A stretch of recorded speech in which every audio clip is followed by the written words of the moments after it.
As I stand in this room at the beginning of 2018, I feel a tremendous sense of gratitude. It's surreal for me, really. And I think it feels that way because it was the beginning of 2013 when we really began praying and talking and planning about the possibility of renovating and expanding this facility. And now, 5 years later, it's a reality. What an amazing fall we've had together. It was on the Labor Day weekend that we held our grand opening. We welcomed more than 1,000 people here to tour our facility and to celebrate over pancakes. A few weeks later, on Thanksgiving Sunday, we dedicated this facility again to the glory of God. On behalf of the elders and the entire staff team, let me say thank you. Thank you to the over 130 families who contributed well over $2 million towards making Open the Door a reality. Thank you for your willingness to meet elsewhere on Sunday afternoons for 13 months while the construction was taking place here.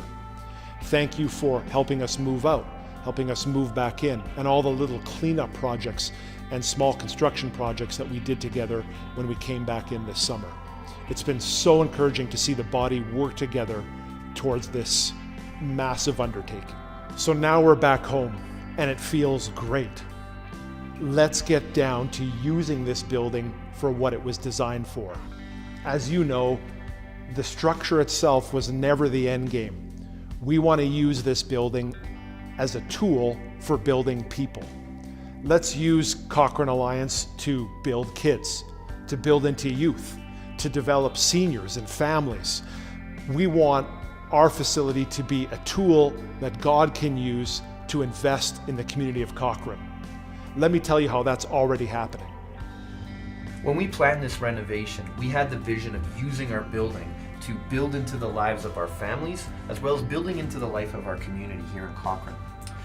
Last fall, when we moved into this building, it was so exciting to see how we almost immediately were able to live into this vision. Let me just give you a few examples. On Sundays, our attendance is up 15% above what it was in a pre-renovation attendance. Also, during that time, our Sunday school is grown to 150 kids during Sunday mornings. Beyond Sundays, there isn't a day in the week, it seems, where there isn't some sort of ministry activity going on. For example, we've got men's discipleship happening on evenings. We've got seniors Bible study. We've got other life groups. We've got 2 journey groups going. And we've also got youth that takes over the entire building on Wednesday nights. We've also got Parents and Tots. And in parallel with Parents and Tots, we've also got a Connection Cafe going where all kinds of different opportunities to learn and grow take place. And that's just stuff that we're doing for ministry. We also have lots of different renters that have been using our space in the last 4 months. Bouncy Castle rentals, anniversary parties, all kinds of events are going on here, as well as community groups like FCSS are using our facility. Pregnancy Care Center did some strategic planning here. Our local ministerial committee, they've also had luncheons here. Not to mention Interagency having a luncheon here and Helping Hands using our place for their strategic planning. I could go on and on.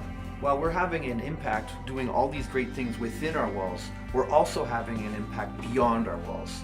For example, our youth group is bringing the Alpha course to every middle school and high school here in Cochrane.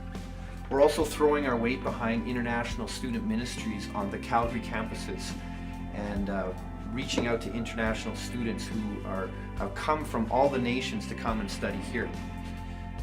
We're also, through our partnership with Mark and Paula Jones, making better connections and throwing support behind the Rohingya refugees in Southeast Asia.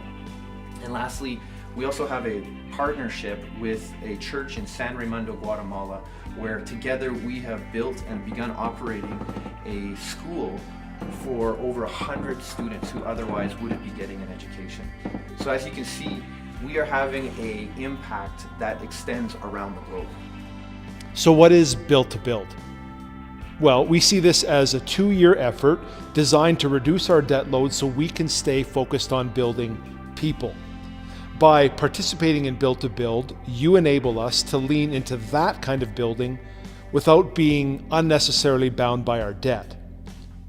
Reaching our goal enables us to pay off a significant chunk of our mortgage in 2 years, which will allow us in turn to dedicate $5,000 a month towards ministry expense rather than interest. The less we spend on debt service, the more we can spend on community service. As I've watched what God has done in our church community, my faith and belief and optimism in what He can do through a group of people has really expanded. And I'm looking forward to seeing what the result of all that sacrifice will be in the future. I do know that it will take more sacrifice to see us through Built to Build, but I'm encouraged by what I hear Jesus say to us in the book of Luke chapter 16.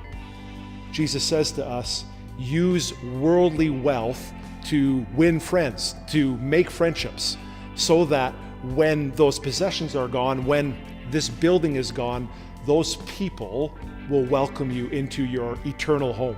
So Cochrane Alliance, let's keep building, let's keep investing in what's really important. Our friends, people, the next generation.